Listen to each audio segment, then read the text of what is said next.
से कहां जाता? ब्लड में जाता। ब्लड से कहां जाता? पूरी बॉडी में, सर्कुलेटरी सिस्टम से ट्रांसपोर्ट होकर के पूरी बॉडी में पहुंच जाता है। इसलिए यज्ञ के सुगंध की एक एक सुवास अंदर जाती है। आपने यज्ञ कुंड में गूगल की आहुति दी, आपने यज्ञ कुंड में ये जो गूगल की आहुति डाली, ये डाली आहुति, ये गूगल की आहुति डाल दी मैंने। अब ये इससे जो सुवास आ रही है, ये सुवास अब मेरे भीतर तक गई,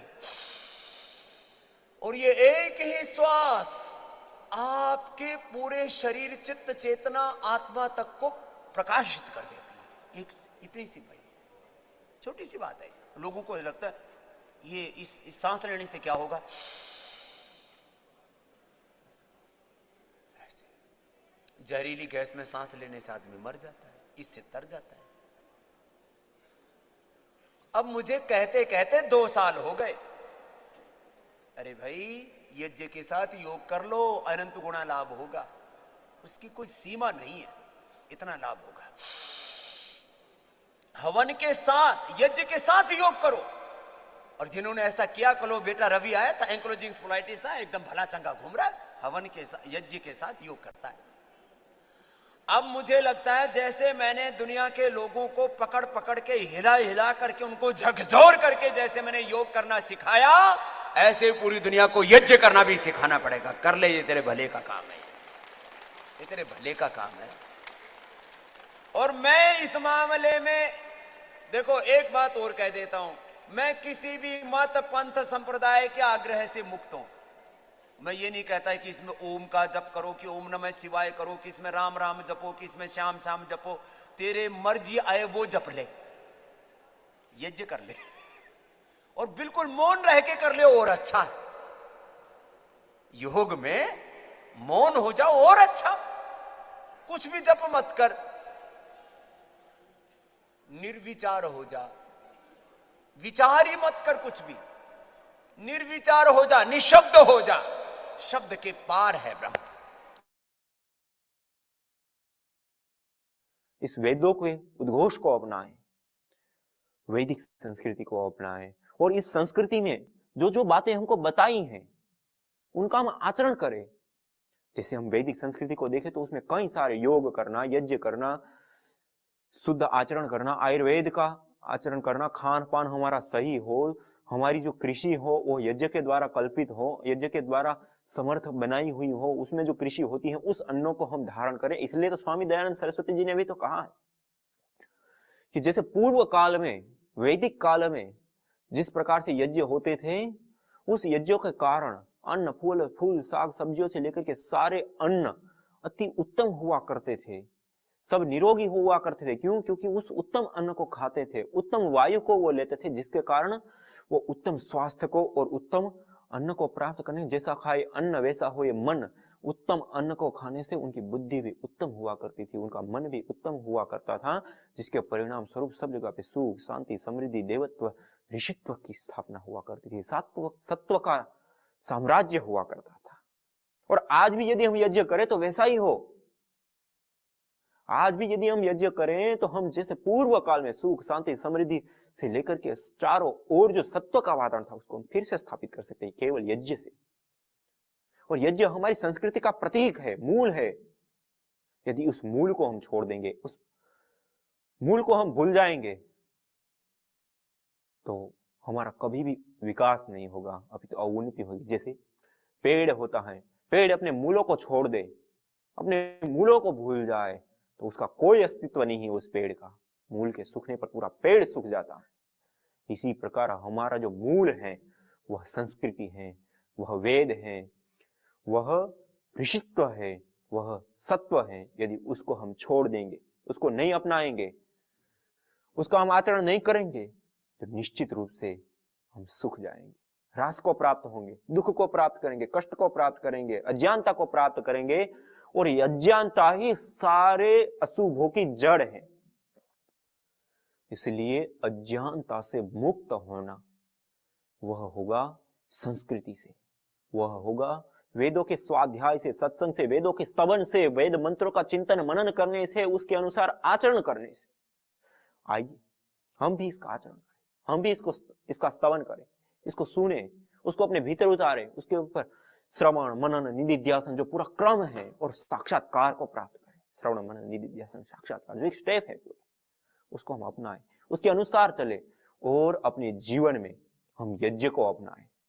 यज्ञ एक ऐसी सर्वांगीण चिकित्सा पद्धति है, हमारे तन को भी ठीक कर देगा, हमारे मन को भी ठीक कर देगा, हमारी बुद्धि को भी ठीक कर देगा, हमारे वायुमंडल को भी ठीक कर देगा, हमारी भूमि को भी ठीक कर देगा, हमारे अन्न फल फूल साग सब्जियां उनको भी ठीक कर देगा। सारे चराचर ब्रह्मांड में किसी भी प्रकार की कोई भी कमी है, विकृति है, न्यूनता है, या किसी भी प्रकार का कोई भी असंतुलन है, तो उसको भी ठीक कर देगा। इसलिए कहा अयम यज्ञो भुवनस्य नाभि, यह जो यज्ञ है, हवन है, अग्निहोत्र है, वो सारे इस चराचर भूमंडल की ब्रह्मांड की नाभि है।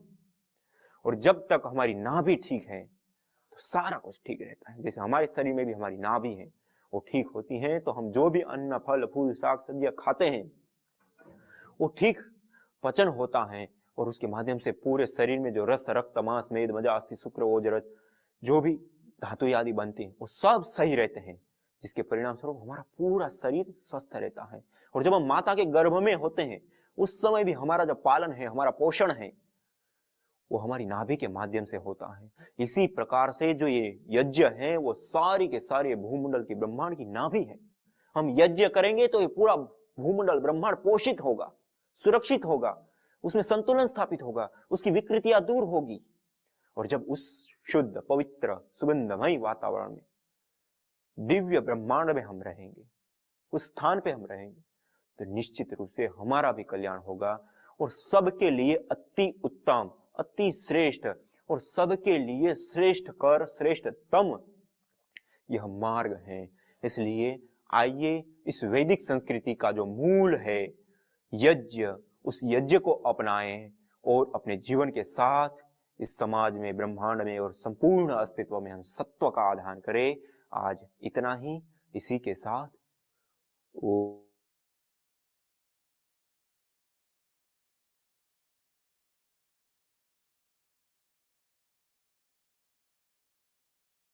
आज सायंकालीन इस सत्र में आप सभी योगी साधक भाई बहनों का हार्दिक स्वागत है, अभिनंदन है। और विशेष रूप से आज हम और यज्ञ से संबंधित ज्ञान विज्ञान हम प्राप्त करेंगे, और आप सभी योगी याजिक भाई बहन पूरी श्रद्धा के साथ इस अनुष्ठान को हम आत्मसात कर रहे हैं। यह यज्ञ हवन अग्निहोत्र होम, मैंने आपको पहले भी दिन कहा था कि आज आप जितना भी यज्ञ के बारे में, यज्ञ चिकित्सा के बारे में जो भी जानते हैं, और ये शिविर पूरा होगा तब तक में आपको इससे संबंधित एक अलग ही अनुभूति, अलग ही ज्ञान, एक अलग ही चित्तवृत्ति आपकी यज्ञ शब्द पे उत्पन्न होगी। वो आप भी पिछले गए सत्रों में महसूस किए होंगे, अनुभव किए होंगे कि अभी तक जो सत्र चले उसमें अभी काफी सारी बातें आपके सामने स्पष्ट रूप से सामने आई हैं, और आगे के क्रम में और भी बहुत सारी बातें हमारे सामने आती रहेगी। और इसमें आप लोगों का जिनका भी कोई प्रश्न है, कुछ पूछना चाहते हैं, तो आप अपने प्रश्न को सुव्यवस्थित रूप से लिख करके व्हाट्सएप ग्रुप के ऊपर आप विशेष रूप से रखें। और जब हम यज्ञ कर रहे हैं तो उस यज्ञ के दौरान आप अपने यज्ञ के करते हुए और सारा सामान जो रखी है उसकी फोटो अवश्य प्रदान करें। जैसे आपने सुबह में और कल शाम को जो भाई बहनों ने फोटो भेजी थी, उसको जब देख रहे थे तो उसमें किसी एक भाई बहन का जो यज्ञ करते हैं उसके लिए जिन पात्रों की व्यवस्था है, उसमें गाय की घी की आहुति के लिए जो पात्र लिया जाता था वो तांबे का पात्र और तांबे का शुरुआ था। तो तांबे का पात्र और तांबे का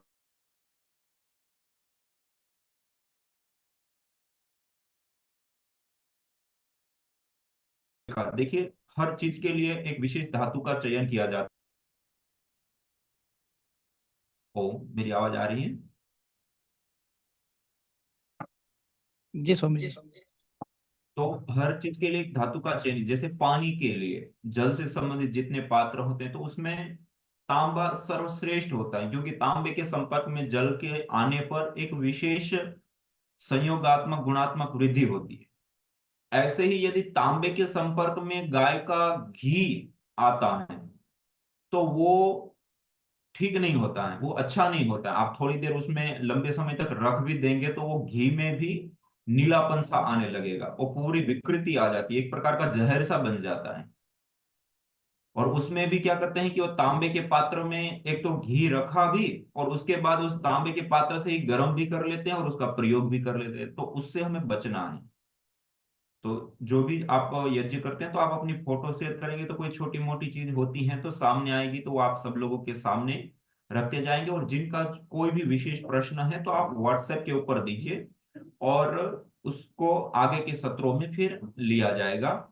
आगे के क्रम में हम सब लोगों के बीच में पूज्य आचार्य श्री हम सब लोगों के साथ जुड़ चुके हैं, तो मैं आदरणीय आचार्य श्री से निवेदन करना चाहूंगा कि वो हमारे बीच में आए और आज भी हम सब लोगों का विशेष मार्गदर्शन करे। इसी के साथ पूज्य आचार्य श्री को और आप सब लोगों को भी बड़ा आनंद आ रहा होगा, और कई लोग ग्रुप में बहुत सारी अलग अलग कमेंट्स दे रहे हैं जो उनका अनुभूति है वो, कि सत्र कैसा रहा आदि। तो वो भी हम लोगों के लिए आपका जो बेनिफिट्स होता है, मतलब जो आप देते हैं उससे हमें पता चलता है।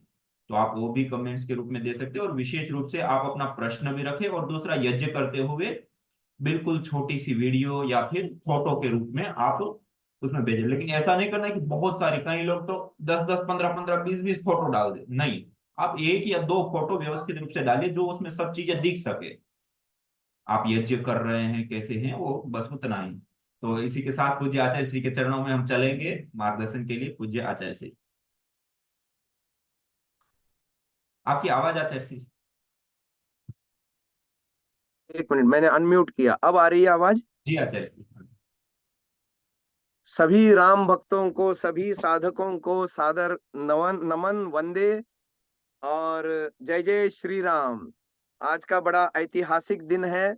आप सभी का इस सत्र में स्वागत है और मैं कृतज्ञता व्यक्त करता हूँ श्रद्धेय स्वामी यज्ञदेव जी महाराज की, कि जिन्होंने मुझे यहाँ पर अभिव्यक्त होने का आज अवसर दिया है। तो प्रारंभ करते हैं। ओम आनो भद्राः क्रतवो यन्तु विश्वतः। संसार के सभी दिशाओं से हमें नेक एवं शुभ विचार सतत प्राप्त हो। मानवता अपनी देवी है, ज्ञान हमारा भैया है, मेहनत अपनी बहना है, धरती माँ की गोदी में सत्य जीवन साथी संग हर हित जीते रहना है। समादरणीय महानुभावों, कल के सत्र में हमने पंच महायज्ञों की बात आपको कही। आज हम यज्ञीय प्रक्रिया में, दैनिक यज्ञीय प्रक्रिया में एक मंत्र जो सर्वाधिक बार बोला जाता है उसकी चर्चा लेकर के उपस्थित हुआ हूं। और मंत्र 6 बार बोलता है। एक बार तो हम उस मंत्र के द्वारा समिधा को 3 समिधाएं जो घृत लगा करके देते हैं ना, तो पहली समिधा जिस मंत्र से आहूत की जाती है वही वो मंत्र है। बाद में समिधाधान हो जाने के उपरांत 5 बार इसी मंत्र से घी की आहुतियां पड़ती हैं यज्ञ में। तो इस मंत्र की व्याख्या लेकर के मैं आपके समक्ष आया हूं। तो इस मंत्र में शब्द आया है, एक बार मंत्र हम बोल लेते हैं, आप लोग भी एक बार आपके सामने पत्रक आदि हो तो देख करके बोल लीजिएगा।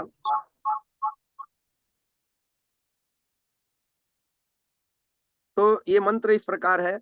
ओम अयंत इद्म आत्मा जात वेदस्तेनेध्यस्व वर्धस्व चेद्धवर्धय चास्मान् प्रजया पशुभिर्ब्रह्म वर्चसेनान्नाद्येन समेधय स्वाहा इदमग्नये जात वेदसे इदं नमः। महानुभाव, ये मंत्र बड़ा अद्भुत है, और यदि इसके अर्थ को हृदयंगम करके हम इसको रोज प्रतिदिन जपें तो मुझे कोई संदेह नहीं कि हम अपने जीवन में चहुमुखी उन्नति करेंगे। तो आइए इस मंत्र को समझने की कोशिश करते हैं। इसमें एक शब्द आया है इद्म, अयम ते इद्म। तो इद्म का अर्थ है ईंधन, यानी समिधा। आपको पता है अथर्ववेद में एक सूक्त में, ब्रह्मचर्य सूक्त शीर्षक है उसका, उसमें मानव अस्तित्व को भी समिधा की उपमा दी गई है। यज्ञ में जलाने के लिए जिस लकड़ी का हम प्रयोग करते हैं उसका नाम है समिधा। अब तक आप जान ही चुके होंगे।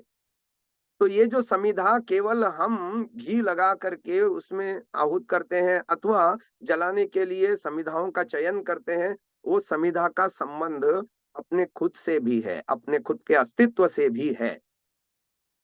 महानुभाव, अथर्ववेद की एक सूक्ति है, पूरा अथर्ववेद का वो मंत्र ही मैं आपको सुनाता हूँ।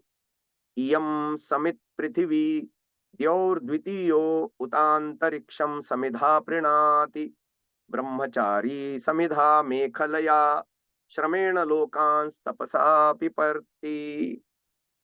तो ये ब्रह्मचर्य सूक्त का मैंने मंत्र सुना दिया आपको, जिसमें तुलना की गई है। मानव अस्तित्व के 3 विभाग किए गए हैं इसमें। There are 3 layers of human existence. मोटी भाषा में कहें तो हम उसको स्थूल, सूक्ष्म एवं कारण अस्तित्व के रूप में शास्त्रीय परिभाषा के अनुसार कहते हैं। गायत्री मंत्र में जो 3 महाव्याहृतियां आप बोलते हैं, भू, भुवः और स्वः, ये इसी को रिप्रेजेंट करते हैं, प्रतिनिधित्व करते हैं। भू रिप्रेजेंट करता है हमारे स्थूल अस्तित्व को, भुवः रिप्रेजेंट करता है हमारे सूक्ष्म अस्तित्व को, और स्वः रिप्रेजेंट करता है हमारे कारण अस्तित्व को। तो स्थूल, सूक्ष्म एवं कारण, इसकी 3 समिधाएं होती हैं। ये ब्रह्मचर्य सूक्त का एक मंत्र कहता है हमको, इयम समित पृथ्वी द्यौर्द्वितीयो उत अंतरिक्षम समिधा प्रीणाति ब्रह्मचारी समिधा मेखलया श्रमेण लोकांस तपसा पिपर्ति। तो हमारे व्यक्त अस्तित्व की चर्चा तो इस मंत्र में की है, तो अव्यक्त अस्तित्व उसी के साथ आता है, क्योंकि जब हम यज्ञ करते हैं तो 3 ही समिधाएं घी लगा करके उसमें आहूत करने का विधान है, जिसमें प्रथम समिधा में आज का मेरा व्याख्यात मंत्र अयंत इद्म आत्मा आ रहा है। तो महानुभाव, थोड़ा सा समझते हैं इस विषय में। इससे पहले कि मंत्र की व्याख्या में मैं प्रवेश करूं, आपको मैं समिधा की कथा बताता हूं। समिधा जो भी हम प्रयोग करते हैं, हम यज्ञ में जो समिधा का स्वरूप देखते हैं उसके 4 रूप हैं। प्रथम रूप तो समिधा का वह है जो यज्ञ में समर्पित होने के लिए शुष्क काष्ठ के रूप में हमारे सामने उपस्थित है। अभी आप इस प्रवचन के बाद यज्ञ भी करेंगे तो आपने जो समिधाएं रखी होंगी, सूखी लकड़ियां, वो दूध वाली लकड़ियां होनी चाहिए। हर कोई लकड़ी समिधा रूप में प्रयोग नहीं करते। जिस वृक्ष के लकड़ी को ऐसा किसी धारदार वस्तु से मारने पर उसमें से चिकना पदार्थ, दूध रूप जैसा पदार्थ निकलता है ना, गोंद जैसा, तो उस प्रकार की लकड़ी का प्रयोग हवन में किया जाता है, ऐसा विद्वान लोग बताते हैं। जो आम की लकड़ी, पलाश की लकड़ी और वड, उदुम्बर, गुलर आदि वृक्षों की लकड़ियां, देवदार आदि की लकड़ियां, ये वैसी होती हैं। तो जिसका समिधा के रूप में जो शुष्क हुई है काष्ठ, ऐसे उसको समिधा का ये पहला रूप है। जब समिधा समर्पित की जाती है अग्नि में या रखी जाती है हवन कुंड में और अग्नि प्रज्वलित की जाती है, तो सबसे पहले क्या होता है, समिधा अपना पहला वाला रूप छोड़ देती है और एक दूसरा रूप धारण करती है, और वो दूसरा रूप है समिधा को अग्नि बाहर से पकड़ती है महानुभाव। तो जो पहला शुष्क काष्ठ रूप था ना, वो उसका लुप्त होता है और समिधा काली काली होती है। आपने देखी होगी, जब आप समिधा को जलाएंगे तो पहले आप घी डालेंगे समिधा पर, तो पहले घी जलेगा तो घी जो है समिधा को भी जलाएगा, अग्नि बाहर से पकड़ लेगी समिधा को। तो उसका वो पहला वाला रूप खत्म हो गया, दूसरा रूप आ गया। अब तीसरा रूप तब आता है जब समिधा को अग्नि अंदर से भी पकड़ लेती है, तो वो अपना दूसरा वाला रूप भी छोड़ती है। जो बाहर से काला काला दिख रहा था ना समिधा का स्वरूप, वो कालापन भी उसका लुप्त हो जाता है और वो समिधा अब लाल लाल दिखती है। कैसे लाल लाल दिखती है? उगते हुए सूर्य की भांति। या डूबते हुए सूर्य का जैसा केसरिया रंग होता है, ऐसी वो समिधा लाल लाल हो जाती है और यज्ञ संपन्न होता रहता है। और ये तीसरा रूप है समिधा का। समिधा का प्रयोजन ही यही है कि वो तपे और तप करके जो साकल्य हम डाल रहे हैं, रोगनाशक, पुष्टिकारक, मिष्ट और सुगंधित जो हम हवि डाल रहे हैं, उसको भी वो यज्ञ को संपन्न करे। देव पूजा, संगतिकरण, दान, है ना, ये 3 क्रियाएं होती रहती हैं। और जब यज्ञ पूर्ण हो जाता है तो समिधा का चौथा रूप आकर के प्रकट होता है। वो समिधा राख रूप में हमारे सामने होती है। अब जब अथर्ववेद का मंत्र समिधा को मानव अस्तित्व के साथ तुलना करके बता रहा है, तो आइए इसके गूढ़ रहस्यों को भी समझते हैं। मानव अस्तित्व भी 3 भागों में विभाजित है। वैसे तो मानव अस्तित्व कई कई भागों में विभाजित हो सकता है। आज के व्याख्यान में हम 2 प्रकार का विभाजन आपको बताएंगे, एक 3 का विभाजन और दूसरा 5 का विभाजन। 3 का विभाजन है वो शरीरों की दृष्टि से है। हमारा शरीर स्थूल रूप में अलग है, सूक्ष्म रूप में अलग है, और कारण अस्तित्व हमारा अलग है, और कारण शरीर भी अलग है। महानुभाव, आइए समझते हैं इसको। जो हमारा भूमय स्थूल अस्तित्व है, ये जो दिखने वाला शरीर, जिसकी फोटो खींच सकती है, जिसकी वीडियो बन सकती है, या शरीर के अंदर के अवयवों का एक्सरे, MRI, CT स्कैन आदि के द्वारा, एक्सरे आदि के द्वारा इसका अवलोकन हो सकता है, उसका नाम है स्थूल शरीर, है ना। जब प्राण निकल जाते हैं तो ये जो बचता है, जिसको शव या डेड बॉडी कहते हैं, ये वो स्थूल शरीर। आयुर्वेद के अनुसार ये सप्त धातुओं से निर्मित है। जो भी हम भोजन, अन्न, पान आदि का सेवन करते हैं, आयुर्वेद कहता है अन्न से रस, रस से रक्त, रक्त से मांस, मांस से मेद, मेद से अस्थि, अस्थि से मज्जा, मज्जा से शुक्र। यानी शुक्र के 2 विभाग हैं, स्त्रियों में रज और पुरुषों में वीर्य। तो ये सप्त धातुओं से निर्मित यह स्थूल भौतिक काया पिंड, जिसको हम कहते हैं, इसका शास्त्रीय नाम है भू या भूलोक। और जो हमारा सूक्ष्म अस्तित्व है वो इस स्थूल अस्तित्व से नितांत पृथक है। इसकी न तो फोटो खींच सकती, न इसकी वीडियो बन सकती, न ये एक्सरे मशीन में आते। क्या है इस सूक्ष्म अस्तित्व में, जिसको अंतरिक्ष लोक भी कहा गया हमारे शास्त्रीय परिभाषाओं में? एक है भूलोक, दूसरा है अंतरिक्ष लोक, तीसरा है द्युलोक।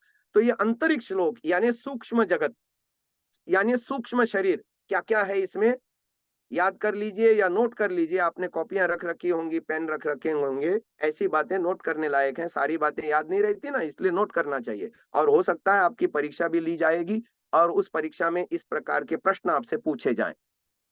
तो सूक्ष्म अस्तित्व में अंतःकरण चतुष्टय है। अंतः कहते हैं भीतर, इनसाइड, इनर। करण कहते हैं टूल, साधन, भीतर के काम करने के साधन। और चतुष्टय संस्कृत में कहते हैं 4 को, 4, 4। एक है मन, दूसरा है बुद्धि, तीसरा है चित्त, चौथा है अहंकार। ये अहंकार एक मटेरियलिस्टिक पदार्थ है, प्रकृति से बना हुआ मटेरियलिस्टिक पदार्थ है अहंकार। अब इनके थोड़े से फंक्शन भी समझ लेते हैं। मन का काम है संकल्प विकल्प करना, और ये उभय इंद्रिय माना जाता है। 5 ज्ञानेंद्रियां, 5 कर्मेंद्रिय, इसकी चर्चा आएगी अभी। और ये मन जो है उभय इंद्रिय माना गया, यानी ज्ञान और कर्म दोनों का एक साथ साधन है। संकल्प विकल्प करना इसका काम है। दूसरा है बुद्धि। बुद्धि निश्चय कराती है, निर्णय कराती है, डिसीजन मेकिंग जिसे कहते हैं, ये बुद्धि का काम है। क्या सही है, क्या गलत है, क्या उचित है, क्या अनुचित है, क्या करना चाहिए, क्या नहीं करना चाहिए, विधि निषेध आदि का निश्चय कराने वाली बुद्धि होती है। तीसरा है चित्त। चित्त हमारा स्टोरिंग डिवाइस है, इनर स्टोरिंग डिवाइस। जैसे मोबाइल के अंदर डेटा स्टोर करने की क्षमता होती है, कंप्यूटर के अंदर जो है ना हार्ड डिस्क होती है ना। तो ये उसमें जैसे डेटा स्टोर होता रहता है, जो भी आप उसमें फीड करते हैं स्टोर, ऐसे ही हमारे अंदर भी जो स्टोरिंग डिवाइस है वो चित्त नाम से है। चित्त में कर्म एवं संस्कार स्टोर होते रहते हैं, तो ये चित्त हुआ। और चौथा है अहंकार। अहंकार एक ऐसा डिवाइस है, इनर डिवाइस है, प्रकृति से बना हुआ, जिसके माध्यम से जीवात्मा को खुद के होने की अनुभूति होती है। अहम माने मैं, संस्कृत में अहम मैं को कहते हैं। अहम मैं, आवाम हम दोनों, वयम हम सब। तो अहम माने मैं, कार माने मैं की अनुभूति कराने वाला एक साधन, उसका नाम है अहंकार। आप जिसे अहंकार समझते हैं वो इसी का विकृत रूप है, यानी अहंकारी व्यक्ति है हम किसी को कहते हैं, हाँ, ग्रीडीनेस जिसको कहते हैं अंग्रेजी में। तो जब व्यक्ति स्वस्वामी संबंध जिसका जितना ज्यादा बढ़ता जाता है ना, मैं और मेरापन का चिपकाव जिसका जितना, और वो जितना विस्तृत होता जाता है उतना वो अहंकारी बनता जाता है। उसमें अंदर ये डिवाइस ही काम कर रहा होता है। इस डिवाइस का जब जीवात्मा दुरुपयोग करता है, इदन्न मम की भावना नहीं लाता है, तो यह अहंकार उभरता है व्यक्ति का, जिसे हम चालू भाषा में, मोटी भाषा में ईगो भी कह देते हैं, है ना, इगोइस्टिक फेलो। तो यह अहंकार, रावण का अहंकार बहुत बड़ा था। और श्री राम विनम्र थे, तो रावण का रोज हर साल दहन होता है। और देखो श्री राम की आज जो है ना विश्व भर में पूजा हो रही है। तो कहने का तात्पर्य यह है कि ये अहम का हमारे अंदर का एक ऐसा डिवाइस है जिसका सदुपयोग करने पर व्यक्ति योग जन्य सुख को प्राप्त करता है, व्यक्ति विवेक वैराग्य को प्राप्त कर सकता है। और इसी अहंकार का दुरुपयोग करेगा तो वो पतन को प्राप्त होके रावण जैसी उसकी दुर्गति भी हो सकती है। तो आइए महानुभाव, ये हो गया अंतःकरण चतुष्टय, ये हमारे स्थूल अस्तित्व का एक भाग हो गया। सूक्ष्म अस्तित्व का, क्षमा चाहता हूं, सूक्ष्म अस्तित्व का एक भाग हो गया। अब सूक्ष्म अस्तित्व में और 10 इंद्रियां हैं, 10 इंद्रियां हैं, 5 ज्ञानेंद्रियां और 5 कर्मेंद्रियां। To hear, to see, to smell, to taste and to touch, ये 5 अनुभूतियां जो हम करते हैं बाह्य जगत से जुड़ने पर, वो 5 सूक्ष्म इंद्रियां सूक्ष्म शरीर का हिस्सा है। ऐसे ही 5 कर्मेंद्रियां हैं, संस्कृत में इसके नाम है वाक, पाद, पाणी, पायु, उपस्थ। वाक माने टू स्पीक, बोलना। पाणी माने हाथ, आपने शब्द सुना होगा पाणी ग्रहण संस्कार, या आपने एक शब्द सुना होगा कृष्ण भगवान के लिए चक्र पाणी, जिसके हाथ में सुदर्शन चक्र है ना। तो वो पाणी माने हाथ। और फिर वाक, पाद, पाणी, फिर पायु। पायु का मतलब होता है, हमारे शरीर में 2 त्याग द्वार है महानुभाव, मल त्याग द्वार और जल त्याग द्वार। मल त्याग द्वार का संस्कृत वर्ड है पायु, और जल त्याग द्वार का संस्कृत वर्ड है उपस्थ। तो ये 5 कर्मेंद्रियां हुई। शरीर में इसके आउटलेट होते हैं, बाहरी गोलक होते हैं, परंतु जो सूक्ष्म इंद्रिय होती है ना, वो सूक्ष्म शरीर का हिस्सा है, वो अलग है, जिसकी फोटो नहीं खींच सकती। बाहरी आउटलेट को तो आप स्थूल शरीर में देखते हैं, हाथ पैर आदि इंद्रियों को, लेकिन उसके जो सूक्ष्म भाग हैं, आंखें कान आदि ज्ञानेंद्रियों को बाहर रूप से आप देखते हैं, वो उसके गोलक हैं, परंतु सूक्ष्म इंद्रिय का भाग अलग है, जिसकी फोटो नहीं खींच सकती, वीडियो नहीं बन सकती, एक्सरे नहीं होती। तो महानुभावों, सूक्ष्म अस्तित्व में ये मुख्य चीजें हैं, 4 अंतःकरण चतुष्टय, मन बुद्धि चित्त अहंकार, और 5 ज्ञानेंद्रियां, 5 कर्मेंद्रियां। ये हमारा अंतरिक्ष लोक है, सूक्ष्म अस्तित्व है। इसकी दूसरी संविधा है, पहली संविधा स्थूल शरीर की, दूसरी संविधा सूक्ष्म अस्तित्व की, जिसमें इतनी चीजें आ गई। अब तीसरी संविधा है प्रकृति, जो कारण शरीर सबके लिए एक जैसा है, सत्व रजस तमस, और खुद जीवात्मा संविधा रूप में अपने आप को प्रस्तुत कर रहा है। और मंत्र में कितनी अच्छी बात कही, अयम त इद्म आत्मा, यह मैं तेरे ज्ञान रूपी यज्ञ में खुद को संविधा बना रहा हूं। अब मैंने संविधा के 4 रूप आपको बताए थे इस मंत्र की व्याख्या से पहले। वो 4 रूप क्या थे? शुष्क काष्ठ रूप में जो यज्ञ में समर्पित होने के लिए तैयार है, वह संविधा का पहला रूप। और दूसरा रूप है, संविधा जब अग्नि में समर्पित होती है तो अग्नि पहले उसको बाहर से पकड़ती है, तो अपना पहला वाला दृश्य रूप खो देती है और उसका सरफेस काला काला हो जाता है। ये संविधा का दूसरा रूप हुआ। तीसरा रूप है, संविधा को जब अंदर से भी अग्नि पकड़ लेती है, अंदर से भी चारों ओर से अग्नि पकड़ लेती है, तो वो काला काला स्वरूप छोड़ देती है संविधा, और फिर वो बन जाती है लाल, बिल्कुल उगते हुए सूरज की भांति, है ना। जैसे सन्यासी लोग वस्त्र धारण करते हैं, मैंने अभी ये बिल्ला जो पहन रखा है ओम का, उसमें जो वर्ण है वैसी वो हो जाती है, केसरिया रंग की, केसरिया वर्ण की। और फिर जब यज्ञ संपन्न हो जाता है, यज्ञ का प्रयोजन पूरा हो जाता है, तो वो संविधा का चौथा रूप आ जाता है हमारे सामने, वो राख रूप में बचती है। तो महानुभावों, मानव अस्तित्व में भी ये संविधा के रूप आप देख सकते हैं। ये महापुरुष बनने की प्रक्रिया कल मैंने आपको बताई थी। ये श्री राम जो हमारे बीच में आए, या दयानंद आए, या अन्य कोई ऋषि मुनि आए, ये एक जन्म की तपस्या नहीं है। जीवात्मा वस्तुतः शुद्ध है, पवित्र है, लेकिन ये जो अविद्या जनित कुकर्मों के करने के कारण अनेकों जन्मों में जन्म मरण चक्र में घूमता घूमता जब उसको किसी जन्म में विवेक वैराग्य प्राप्त होता है ना, वहां से वो शुद्धिकरण आरंभ कर देता है। और अनेकों जन्मों में शुद्धि करते करते करते करते करते करते एक ऐसा जन्म आता है जिसमें ईश्वर की उस जीव पर कृपा होती है ना। कोई भी महापुरुष माँ के पेट से महापुरुष या महादेवी बन के नहीं आता। इसी धरती पर आकर के वो भाषा सीखता है, माता पिता से ज्ञान विज्ञान, गुरुजनों से ज्ञान विज्ञान सीखता है, प्रकृति से ज्ञान विज्ञान लेता है, मित्रों से साथियों से सहयोग लेकर के जीवन में श्रेष्ठ होता है, आगे बढ़ता है।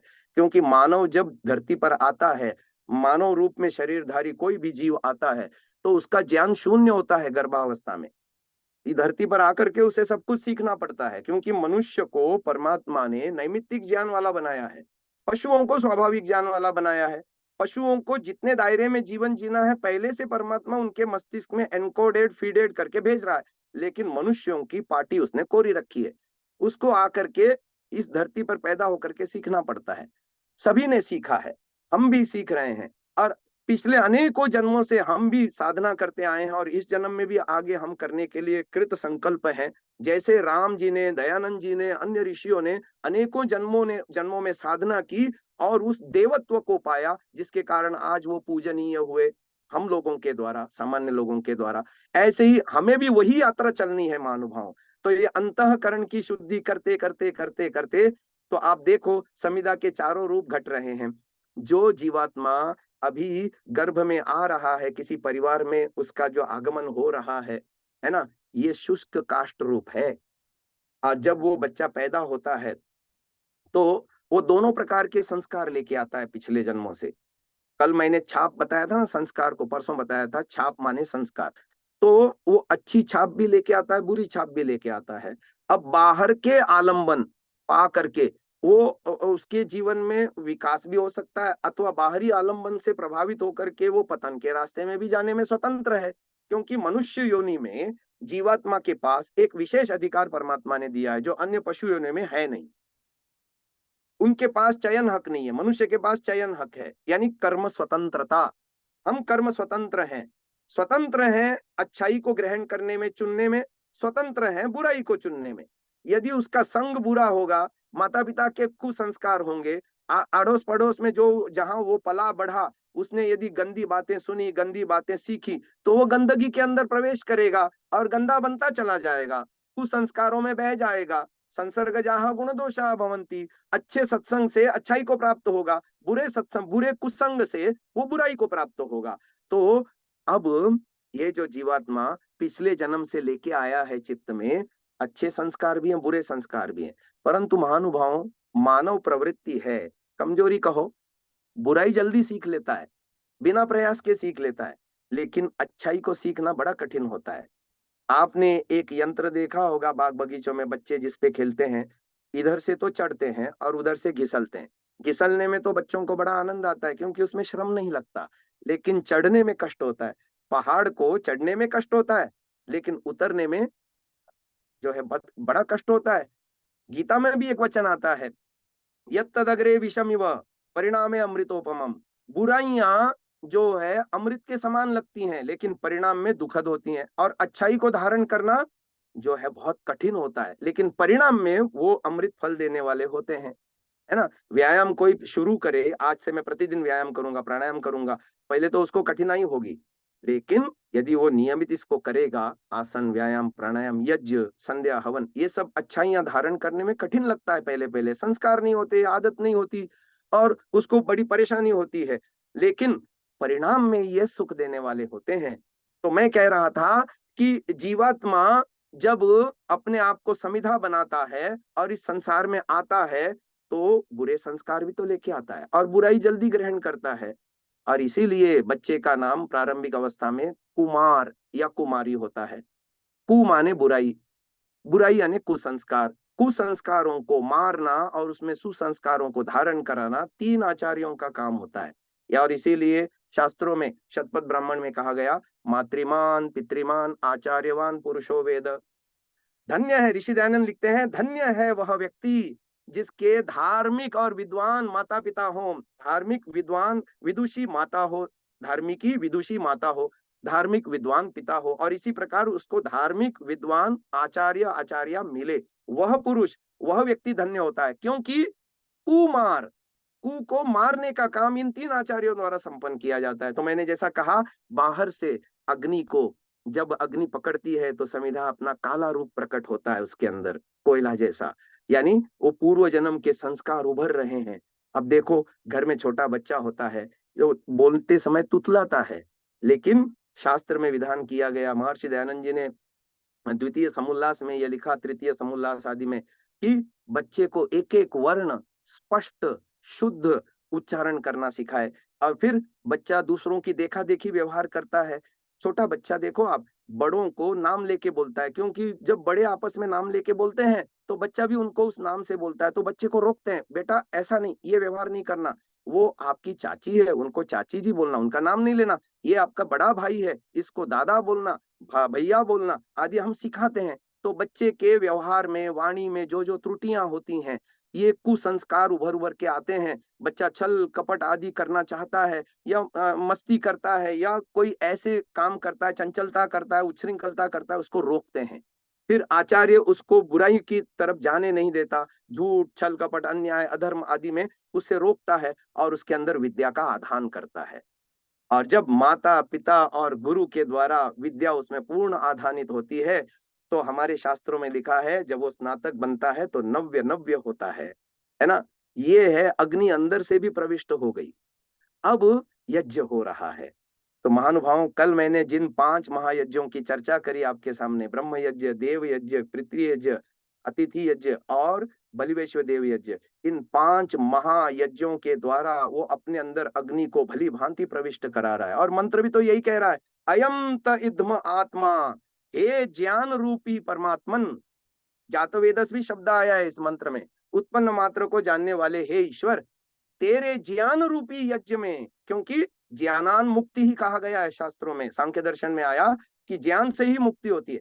तो तेरे ज्ञान रूपी यज्ञ में मैं खुद को समिधा बना रहा हूं, है ना। प्राचीन काल में उपनिषदों में वर्णन आता है, जब कोई व्यक्ति ब्रह्म ज्ञान को प्राप्त करने के लिए किसी ब्रह्मज्ञानी ऋषि के मुनि के पास जाया करता था, तो समित पाणी होकर के जाता था। ये समित पाणी होने का क्या तात्पर्य है? यही तो तात्पर्य है जो अथर्ववेद की मंत्र में कहा गया, इयम समित पृथ्वी द्योर द्वितीयो अंतरिक्षम समिधा प्रणति, यानी मैं खुद को तपाने के लिए तैयार हूं। और मंत्र भी यही कहता है, अयंत इद्म आत्मा तेन इध्यस्व, अयंत इद्म आत्मा जात वेदस तेन इध्यस्व वर्धस्व। इध्यस्व माने मुझे जला, यानी तपा, हे अग्नि तू मुझे तपा, यानी मैं शारीर तप करूंगा, मानस तप करूंगा। 2 चीजें आई यहाँ पर, शारीर तप भी, मानस तप भी।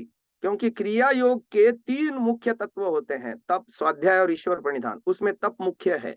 और तप का प्रयोजन बताया ऋषियों ने, अनादि कर्म क्लेश वासना प्रत्युपस्थित विषय जाल नान्तः तपः संभेदम आपद्यते इति तपस उपादानम। अर्थात जन्म जन्मांतर के जो कुसंस्कार रूपी लेके आए हैं ना, मैंने समिधा का दूसरा रूप आपको बताया, वो बिना तप किए तपो द्वंद्व सहनम, तपो द्वंद्व सहनम, भूख प्यास सर्दी गर्मी मान अपमान, ये द्वंद्व कहलाते हैं। इनको सहन करते हुए ऊंचे लक्ष्य के लिए जीवन में आगे बढ़ते रहना, ये तप किए बिना लक्ष्य सिद्धि को प्राप्त नहीं कर सकता साधक। तो आइए, मंत्र ये कह रहा है कि मैं तेरे ज्ञान रूपी यज्ञ में हे परमात्मा खुद को समर्पित करने के लिए एज ए समिधा के रूप में मैं तैयार हूं। तू मुझे तपा, तेन इध्यस्व वर्धस्व, तू मुझे बढ़ा, मुझे मेरे जीवन में ऊंचा उठा, है ना। और आगे वो कहता है, प्रजया पशुभिः ब्रह्मवर्चसेन, 3 शब्द आए हैं, प्रजा के द्वारा, पशु के द्वारा, ब्रह्मवर्चस के द्वारा। देखो, मंत्रों के कई तरह से अर्थ हो सकते हैं, आदि दैविक भी अर्थ होते हैं, आदि भौतिक भी अर्थ होते हैं, आध्यात्मिक भी अर्थ होते हैं। पर एक साधक जब अपने लिए इस मंत्र का विनियोग करेगा तो आध्यात्मिक अर्थ लेना चाहेगा। प्रजया से हमारी संतान आदि हो गई, परंतु एक ब्रह्मचारी है, उसकी तो कहां से संतान, मैंने तो विवाह ही नहीं किया, तो क्या मैं इस मंत्रों को पढ़ू ही नहीं?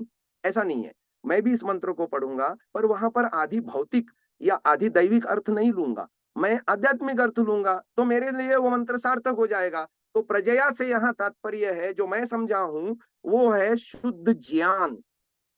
पशु भी से तात्पर्य है शुद्ध कर्म और ब्रह्मवर्चस से सीधा सीधा तात्पर्य निकल आ रहा है शुद्ध उपासना।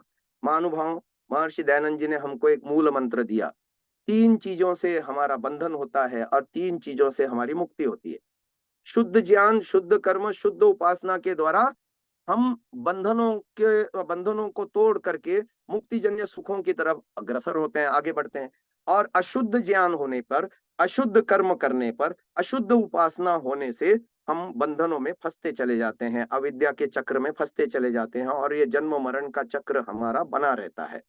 और अधिक कुकर्म करते हैं तो मनुष्य जैसी श्रेष्ठ योनि से भी च्युत हो जाते हैं और पशु योनियों में हमको घूमना पड़ता है, नानाविध कष्टों को भोगना पड़ता है। तो प्रजया शुद्ध ज्ञान के द्वारा, पशु भी शुद्ध कर्मों के द्वारा, ब्रह्मवर्चसेन, सभी शब्दों में तृतीया विभक्ति है ना। तृतीया विभक्ति के क्या अर्थ निकलते हैं? कर्ता ने कर्म को करण से या द्वारा, है ना। प्रजया शुद्ध ज्ञान के द्वारा, पशु भी शुद्ध कर्म के द्वारा, ब्रह्मवर्चसेन, है ना, शुद्ध कर्मों के द्वारा। बहुवचन है यहाँ, पशु भी शुद्ध कर्मों के द्वारा, प्रजया शुद्ध ज्ञान के द्वारा, पशु भी शुद्ध कर्मों के द्वारा, और ब्रह्मवर्चसेन शुद्ध उपासना के द्वारा। कल मैंने कहा था ब्रह्म यज्ञ हर किसी को करना चाहिए, दोनों समय करना चाहिए। तो ये तीनों साधनों से क्या करूं? इध्यस्व वर्धस्व, मुझे तपा, मुझे बड़ा, है ना। ज्ञान प्राप्ति के लिए भी तप करना पड़ता है और कुसंस्कारों के ऊपर विजय प्राप्त करके, मन इंद्रियों के ऊपर नियंत्रण करके शुद्ध कर्म करने में भी तप करना पड़ता है। शारीर तप भी होता है, मानस तप भी होता है। ऐसे ही ब्रह्मवर्चस यानी उपासना में भी अपने मन को स्थिर करके ईश्वर में लगा करके संसार से विमुख होने के लिए भी बहुत तप करना पड़ता है। सबसे ज्यादा तप तो यही होता है ब्रह्मवर्चस की सिद्धि में। तो महानुभाव, तू मुझे तपा, ईश्वर से प्रार्थना की जा रही है। इध्यस्व वर्धस्व, आगे रिपीटेशन आया है, च इद्ध वर्धय। रिपीटेशन क्यों आया? क्योंकि प्रायः व्यक्ति अच्छे कामों को विघ्नों के भय से हाथ में ही नहीं लेता, वो निकृष्ट कोटि के लोग होते हैं। प्रारभ्यते न खलु विघ्न भये न नीचैहि, ये भर्तृहरि जी कह गए। और मध्यम कोटि के औसत दर्जे के लोग वो होते हैं जो अच्छे काम को शुरू तो करते हैं, लेकिन विघ्न, बाधा, संकट, परेशानी आती है जीवन में, मार्ग में, तो गृहीत अच्छे कामों को बीच में ही छोड़ देते हैं। कहा प्रारभ्यते न खलु विघ्न भये न नीचैहि, विघ्न विहता विरमन्ति मध्या, छोड़ देते हैं काम को। परंतु श्रेष्ठ व्यक्ति वो होते हैं जो हाथ में गृहीत कार्य को, चाहे बाधा आए, रुकावट आए, संघर्ष करना पड़े, उसको कुछ भी परेशानी आए, गृहीत काम को हाथ में नहीं छोड़ते। इसी का नाम तो तप है, तपो द्वंद्व सहनम, कि तप करें हम, तप कर, है ना। तो तप करके व्यक्ति जो है वो कहते हैं विघ्न ही पुनः पुनः पुनरपि प्रतिहन्यमानाः प्रारभ्य च उत्तम जनाः न परित्यजन्ति। बार बार विघ्नों के द्वारा आहत हुए जाने पर भी, संकट बाधाओं के द्वारा बाधित होने पर भी जो गृहीत व्रत है उसको व्यक्ति नहीं छोड़ता। तो इसीलिए ये छोड़े नहीं, बीच में रुके नहीं, सोए नहीं, बैठे नहीं, इसलिए मंत्र में रिपीटेशन आया। इध्यस्व वर्धस्व कहने से भी काम बन रहा था, परंतु नहीं, उसको पता है कि यह आदमी गड़बड़ करेगा, आलस्य करेगा, प्रमाद करेगा और काम को छोड़ देगा। संकल्प करेगा, इस यज्ञ शिविर में आया है तो संकल्प करेगा, हाँ मैं रोज यज्ञ करूंगा, लेकिन जैसे ही बाधाएं आएंगी यज्ञ छोड़ देगा, आलस्य करेगा, प्रमाद करेगा। तो ऐसा प्रमाद मेरे से ना हो, ऐसा आलस्य मुझसे ना हो। मैंने व्रत लिया है कि मैं प्रतिदिन यज्ञ करूंगा, आमरण यज्ञ करूंगा। जरा मर्य सत्र कहा गया है अग्निहोत्र को, देव यज्ञ को, तो मरने तक इसको मैं करूंगा, क्योंकि इससे लाभ ही लाभ है, हानि एक भी नहीं है, और न करने से हानि जरूर है। तो कहने का तात्पर्य यह है कि वो व्यक्ति कहता है च इद्ध वर्धय प्रजया पशुभिर ब्रह्मवर्चसेन, आगे शब्द आ रहे हैं नान्नाद्येन समेधय स्वहा। एक्चुअली वो अन्नाद्येन शब्द है, ब्रह्मवर्चसे के बाद वहां का न इसमें आके चिपक जाएगा, संधि तोड़ेंगे तो ब्रह्मवर्चसेन अलग हो गया, फिर बचेगा वहां अन्नाद्येन। तो अन्नादि के द्वारा समेधय, अन्नादि के द्वारा अच्छी प्रकार, एध्री वृद्धौ धातु से समेधय, समपूर्वक एध्री वृद्धौ धातु है व्याकरण में, वृद्धौ माने बढ़ना, तो सम माने अच्छी प्रकार से मुझे बढ़ाओ। तो क्या है अन्नादि? इसे भी समझाने के लिए मैं मानव अस्तित्व के 5 विभागों को आपको समझाना चाहता हूं।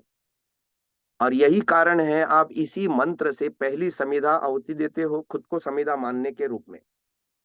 फिर उसके बाद 5 बार घृत की आहुतियां देते हो। विधान किया ऋषियों ने, इसके पीछे बड़े गूढ़ अर्थ हैं, समझने की कोशिश करिए। हमारे अस्तित्व के विभाजन को 5 तरह से कैसे किया जाता है। वो विभाजन है अन्न, प्राण, मन, विज्ञान और आनंद। मैंने आपको संकेत से शरीर में उसके स्थल भी बता दिए। महानुभाव, इन शब्दों के साथ कोश शब्द जोड़ देने से वो विभाजन आपको समझ में आएगा। शास्त्रों में इसको कहते हैं अन्नमय कोश, दूसरा है प्राणमय कोश, तीसरा है मनोमय कोश, चौथा है विज्ञानमय कोश और पांचवा है आनंदमय कोश। अब इसको थोड़ा सा ऋषियों की शैली से समझने की कोशिश करते हैं। हमारा सबसे आउटर लेयर है अन्नमय कोश।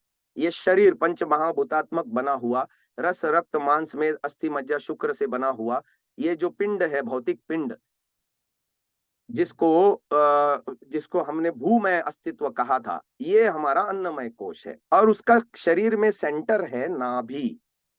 संध्या में हम मंत्र बोलते हैं, अंग स्पर्श मंत्र जो है ना, ओम वाक वाक, ओम प्राण प्राण, ओम चक्षु चक्षु, ओम श्रोत्रम श्रोत्रम। उसके बाद जो 4 शब्द बोलते हैं वो इन्हीं कोशों के लिए बोलते हैं। ओम नाभि ही, इसका मतलब है अन्नमय कोश। ओम हृदयम, यहाँ हृदय में प्राणमय कोश। ये सब सुषुम्ना में केंद्र होते हैं हमारे। हृदय माने वो लबडुब करके रक्त प्रक्षेप करने वाला हृदय नहीं, यहाँ हृदय से तात्पर्य है सुषुम्ना के अंदर।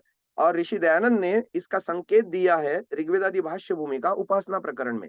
वहां वो लिखते हैं नाभि से ऊपर, कंठ से नीचे, दोनों स्तनों के बीच में जो सुषुम्ना के अंदर एक बिंदु सा पड़ता है, वहां पर है ब्रह्म प्राप्ति का स्थल। तो उसका नाम है हृदय। यहाँ हृदय से तात्पर्य ये है। तो नाभि ही हृदयम, कंठ, कंठ हमारा मनोमय कोश का केंद्र है ना। अब देखो, अन्नमय कोश के सारे अवयव, तो पाचन संस्था, डाइजेस्टिव सिस्टम, वो उधर के आसपास ही सारे अवयव मिलते हैं शरीर में। ऐसे ही प्राणमय कोश, हमारा रेस्पिरेटरी सिस्टम, श्वास प्रश्वास आदि, उसके सारे अवयव यहाँ हृदय में, छाती में हमको ये सारे मिलते हैं। फिर आगे चलो, कंठ हमारा मनोमय कोश है। अब कंठ मनोमय कोश कैसे, हम किसी बच्चे को कहते हैं ये श्लोक है शाम तक कंठस्थ करना, या आपने एक कहावत सुनी होगी, विद्या कंठ की पैसा गांठ का। और ये कहावत आई है संस्कृत सूक्ति से। संस्कृत सूक्ति है, पुस्तकस्तातु या विद्या परहस्तगतम धनम कार्यकाले समुत्पन्ने न सा विद्या न तद्धनम। पुस्तक में रखी हुई विद्या आपके किसी काम की नहीं। आपको जो कंठस्थ है, आपको जो मोढ़े याद है, यानी स्मरण है आपको, आप कभी भी रिकॉल कर सकते हैं स्मृति द्वारा, वो आपके काम की है। तो मनोमय कोश, तो पुस्तकस्तातु या विद्या परहस्तगतम धनम, दूसरे के पास गया हुआ धन जब आपको जरूरत पड़ेगी वो आपके काम नहीं आएगा। तो ऐसे ही ये कंठ हो गया मनोमय कोश। ये तीसरा कोश हो गया, तीसरा विभाजन।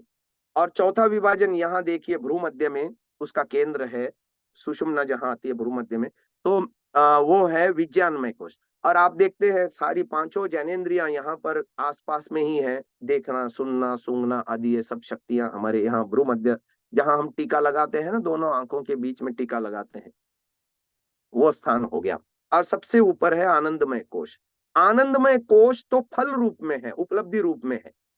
4 क्षेत्रों में तप करना है साधक को, है ना, जिसकी उसने अभी प्रतिज्ञा की मंत्र कहते हुए, अयम तद्मा आत्मा, हे ईश्वर तेरे ज्ञान रूपी यज्ञ में मैं खुद को समिधा बना रहा हूँ।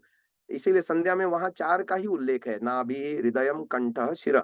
चारों क्षेत्रों में वो उन्नति करता है, तो चहुमुखी विकास होता है व्यक्ति का। पहला क्षेत्र है निरोगी काया। स्वस्थ रहने के लिए बाबा रामदेव जी ने कितना बड़ा उपक्रम किया विगत कई वर्षों से। तो घर घर में योग और यज्ञ पहुंचा, यज्ञ भी अभी पहुंच रहा है। योग और आयुर्वेद को उन्होंने पहुंचाया कि शरीर को पहले स्वस्थ रखो, ताउम्र स्वस्थ रहना है। परमात्मा ने हमको स्वस्थ रहने के लिए बनाया। देखो, हम मनुष्य जो है सबसे अधिक बुद्धिमान प्राणी है, लेकिन सबसे अधिक बुद्धि का दुरुपयोग भी करने वाले हम हैं।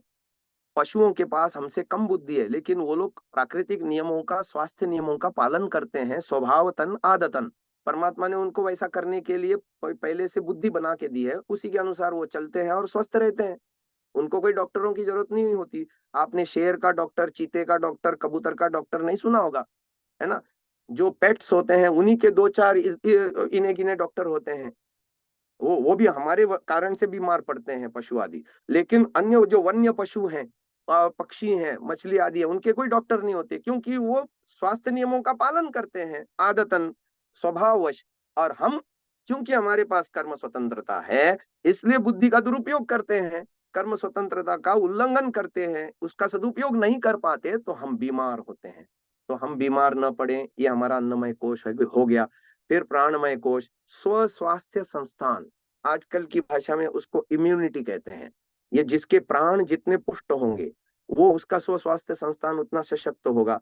प्रतिदिन हवन करके, प्राणायाम करने से स्व स्वास्थ्य संस्थान सशक्त होता है। जीवन को तपस्वी बनाने से, आलसी प्रमादी रहने से ये प्राण शक्ति, ऊर्जा हमारी घटती है। ब्रह्मचर्य का पालन करने से प्राण शक्ति हमारी बढ़ती है। तो ये सारे उपाय हो गए। तो प्राणमय कोश हो गया। ऐसे ही मनोमय कोश के लिए ऋषि दयानंद ने शयनकालीन आत्मनिरीक्षण के काल में 6 मंत्रों के जाप का विधान बताया है।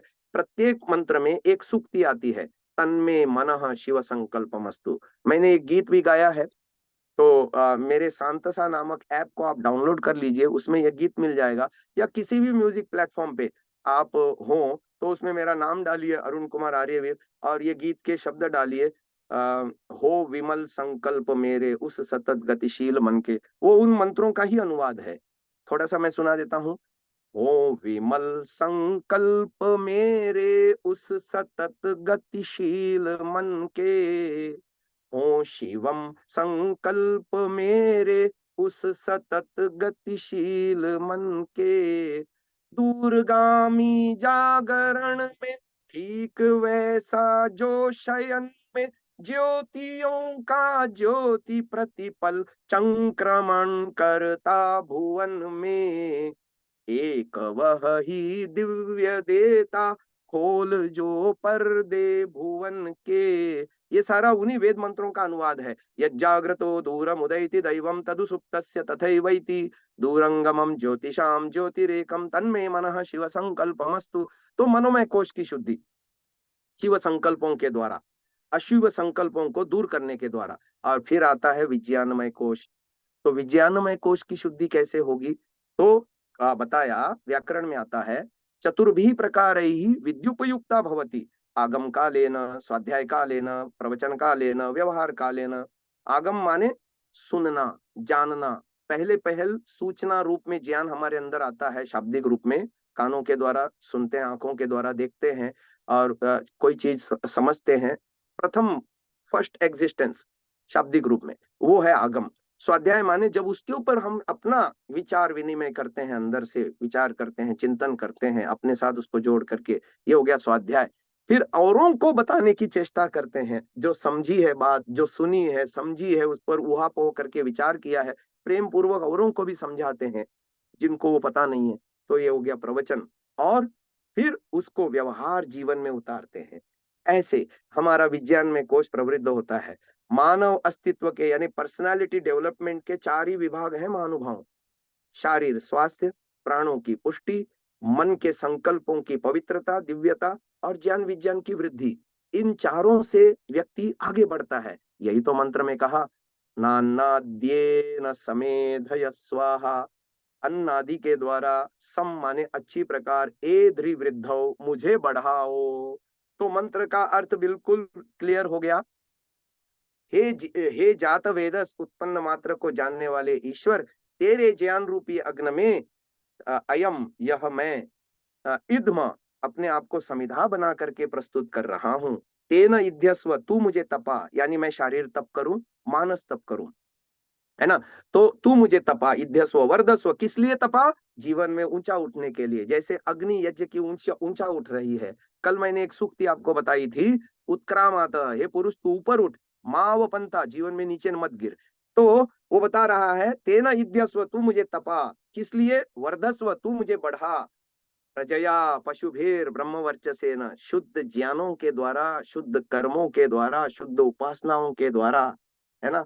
अन्नाद्येन समेधय स्वाहा, अन्न आदि है जिस समूह के द्वारा, उनसे मैं बढ़ूं। अन्न किसके आदि में है? कोशों के आदि में है। अन्नमय कोश, प्राणमय कोश, मनोमय कोश, विज्ञानमय कोश, ये 4 क्षेत्रों में पुरुषार्थ करता है आदमी, तो जीवन में चहुमुखी उन्नति करता है और जीवन में आगे बढ़ता है।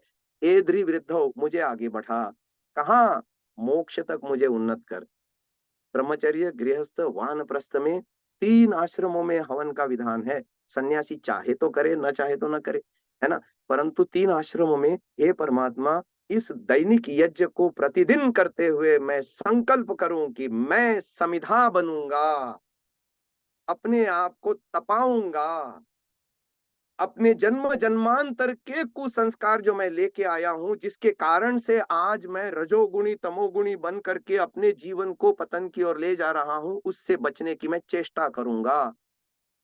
क्लेशों से ऊपर उठने के लिए, समाधि भावना के लिए, क्लेशों को तनु, तनु यानी कमजोर, क्लेशों को तनु, अविद्या, अस्मिता, राग, द्वेष, अभिनिवेश, 5 क्लेश हैं, इनको तनु यानी कमजोर करने के लिए और समाधि की भावना करने के लिए, विवेक वैराग्य की उपलब्धि के लिए, धर्म मेघ समाधि के लिए और जीवन को चरम लक्ष्य प्राप्त यानी ईश्वर के साथ अपने आत्मा परमात्मा को जान करके आनंदित रहने के लिए, नित्य आनंद की प्राप्ति के लिए, हे परमात्मा मैं तप कर रहा हूं या करूंगा, तपूंगा। तो जब भी आप इस मंत्र को बोलें, एक बार समिधा, घी की समिधा लगा करके देते हुए बोलें, इसी भावना के साथ बोलें, और 5 बार आहुति देते हुए मन में ये भाव रखें कि हाँ मैं अन्नमय कोश से बढ़ रहा हूँ, पहली बार आहुति दी, प्राणमय कोश से बढ़ रहा हूँ, मैं अपने स्वस्वास्थ्य संस्थान को मजबूत करने के लिए जितने दिनचर्या में कार्य है सब करूंगा। ऐसे तन में मनः शिव संकल्प मस्तु, तीसरी आहुति में ऐसी ज्ञान विज्ञान के लिए मैं प्रतिदिन वेद का स्वाध्याय करूंगा, प्रतिदिन जो है उसका चिंतन मनन करूंगा, प्रतिदिन अन्यों को भी प्रेम से वेद पढ़ाऊंगा। जो भी मेरे घर में, देखिए आपके घर में काम वाली बाई आती है या आप कहीं फैक्ट्री में काम करते हैं, ऑफिस में काम करते हैं, वहां आसपास आपको लोग मिल जाएंगे, कोई भी एक वेद मंत्र आप पढ़िए, चिंतन मनन कीजिए, औरों को सुनाइए, पढ़ाइए, हो गया आपका प्रवचन, इतने भर से भी काम होता है। तो आपको अंदर से प्रेरणा मिलेगी कि उसको मैं भी आचरण करूं। जब आप दूसरे को समझाते हो, विषय आपका पक्का होता जाता है ना? विद्या केवल धन ऐसा है जो देने पर बढ़ता है। भौतिक वस्तुएं हमारे पास हैं, वो देने पर घटती हैं, परंतु विद्या एक ऐसी चीज है, जितना लोगों को बांटते हो, हाँ, वर्धत एव नित्यम, वो बढ़ता है विद्या। तो जो है ये इस तरह से हम अपने जीवन को समिधा बना करके मोक्ष तक उन्नत होने के लिए इस मंत्र का सहारा लेकर के आगे बढ़ सकते हैं। आज के लिए इतना ही। ओम। यज्ञ की आचार्य सब लोग तैयार किए हैं। हाँ जी, हाँ जी, प्रारंभ करा देते हैं। सर्वप्रथम आचमन के लिए हाथ में जल ग्रहण करेंगे, दाहिने हाथ में।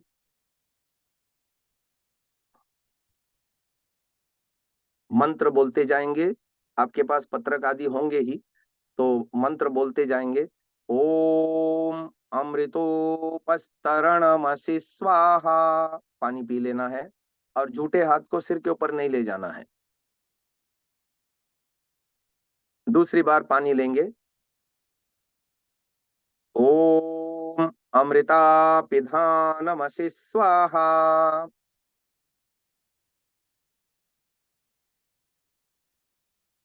तीसरी बार जल ग्रहण करें। ओम सत्यम यशः श्रीर्मयी श्रीः श्रयताम स्वाहा। जल को पी लीजिए और हाथ में थोड़ा सा जल लेकर के छोड़ दीजिए, हाथ धोने की प्रक्रिया। इसके उपरांत अंग स्पर्श के लिए बाएं हाथ में थोड़ा सा पानी लेंगे। बाएं हाथ की हथेली में जल लेकर के दाहिने हाथ की मध्यमा अनामिका, बीच वाली 2 उंगलियों के मूल में अंगूठा लगा करके मृगी मुद्रा बनाइए।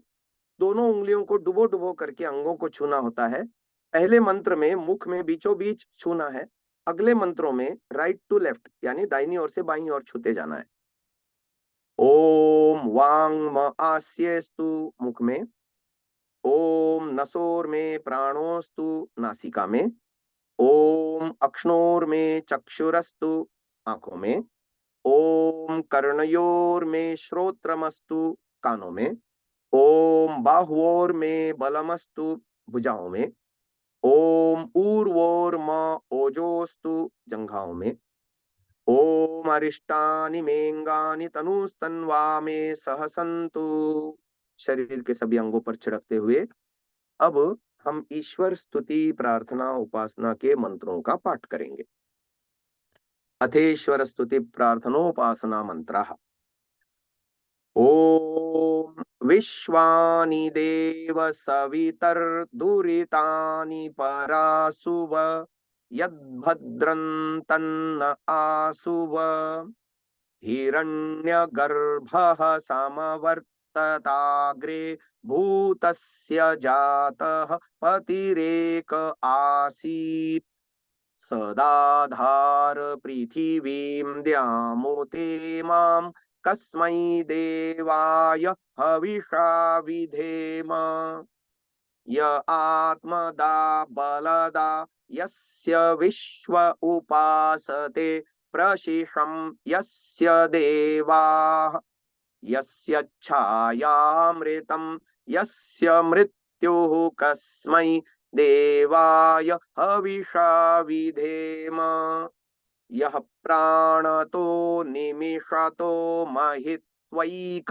इद् राजा जगतो बभूव य ईशे अस्य द्विपदश्चतुष्पदः कस्मै देवाय हविषा विधेम येन द्यौरुग्रा पृथिवी च दृढा येन स्वहस्तभितं येन नाकः योऽन्तरिक्षे रजसो विमानः कस्मै देवाय हविषा विधेम प्रजापते न त्वदेतान्यन्यो विश्वा जातानि परिता बभूव यत्कामास्ते जुहुमस्तन्नो अस्तु वयं स्याम पतयोरयेणाम्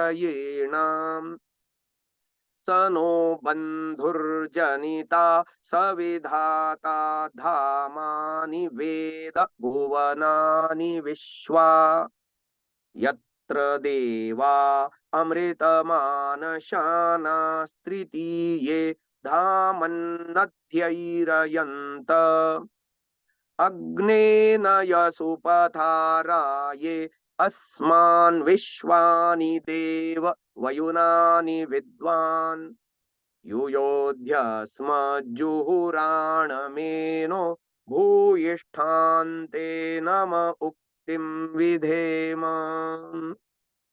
इति ईश्वर स्तुति प्रार्थनोपासना मंत्राः। अथ अग्न्याधानम, दीपक को जलाएंगे। ओम भूर्भुवः स्वः।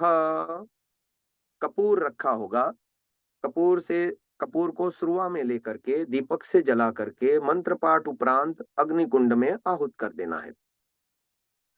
ओम भूर्भुवः स्वर्द्यौरिव भूम्ना पृथिवीव वरिम्णा तस्यास्ते पृथिवी देव यजनि पृष्ठेऽग्निमन्नादमन्नाद्यायादधे। अब 3 समिधाएं 8 अंगुल की घृत लगा करके तैयार रखनी है। पहली समिधा पहले मंत्र से, अगली समिधा 2 मंत्रों से और तीसरी समिधा चौथे मंत्र से। ओम अयंत इद्म आत्मा जात वेदस्तेनेध्यस्व वर्धस्व चेद्धवर्धय चास्मान् प्रजया पशुभिर्ब्रह्म वर्चसे नानाद्येन समेधय स्वाहा इदमग्नये जात वेदसे इदन्न मम। अब अगले मंत्र अगली समिधा के लिए बीच में स्वाहा आएगा पर समिधा नहीं रखनी है, सेकंड स्वाहा पर रखनी है। ओम समिधाग्निम दुवस्यत घृतैर्बोधयता तिथिम आस्मिन् हव्या जुहोतन स्वाहा इदमग्नये इदन्न मम सुसमेधाय शोचिषे घृतं तीव्रं जुहोतन अग्नये जातवेदसे स्वाहा। इदमग्नये जातवेदसे इदन्न मम तन्त्वा समेद्भिरङ्गिरो घृतेन वर्धयामसि बृहच्छोचायवेष्ठ्य स्वाहा। इदमग्नये अंगिरसे इदन्न मम। उसी मंत्र से जिसकी आज हमने व्याख्या की है 5 बार घृत की आहुतियां। ओम अयंत इद्म आत्मा जात वेदस्तेनेध्यस्व वर्धस्व चेद्धवर्धय चास्मान् प्रजया पशुभिर्ब्रह्मवर्चसे नान्नाद्येन समेधय स्वाहा। इदमग्नये जातवेदसे इदन्न मम। ओम अयंत इद्म आत्मा जातवेदस्तेनेध्यस्व वर्धस्व चेद्धवर्धय चास्मान् प्रजया पशुभिर्ब्रह्मवर्चसे नान्नाद्येन समेधय स्वाहा। इदमग्नये जातवेदसे इदन्न मम। ओम अयंत इद्म आत्मा जातवेदस्तेनेध्यस्व वर्धस्व चेद्धवर्धय चास्मान् प्रजया पशुभिर्ब्रह्मवर्चसे नान्नाद्येन समेधय स्वाहा। इदमग्नये जातवेदसे इदन्न मम। ओम अयंत इद्म आत्मा जातवेदस्तेनेध्यस्व वर्धस्व चेद्धवर्धय चास्मान् प्रजया पशुभिर्ब्रह्मवर्चसे नान्नाद्येन समेधय स्वाहा। इदमग्नये जातवेदसे इदन्न मम। ओम अयंत इद्म आत्मा जातवेदस्तेनेध्यस्व वर्धस्व चेद्धवर्धय चास्मान् प्रजया पशुभिर्ब्रह्मवर्चसे नान्नाद्येन समेधय स्वाहा। इदमग्नये जातवेदसे इदन्न मम। आगे है जल प्रसेचन। पहले पूर्व दिशा में जल सिंचन करना होता है। ओम अदितेनुमन्यस्व। अब पश्चिम दिशा में जहां मुख्य यजमान बैठा है अपने दाहिनी ओर से बाईं ओर ओम अनुमतेनुमन्यस्व। अब उत्तर दिशा में ओम सरस्वत्यनुमन्यस्व। अब दीपक को ईशान कोण में रखना होता है यानी उत्तर और पूर्व के कोने में। तो उस ईशान कोण से आरंभ करके चारों दिशाओं में जल सिंचन करना होता है चौथा मंत्र बोलने के बाद। ओम देव सवितः प्रसूव यज्ञं प्रसूव यज्ञपतिं भगाय दिव्यो गंधर्वः केतपुः केतं नः पुनातु वाचस्पतिर्वाचं नः स्वदतु। चारों दिशाओं में करके अब मुख्य यजमान ध्यान पूर्वक सुनेंगे।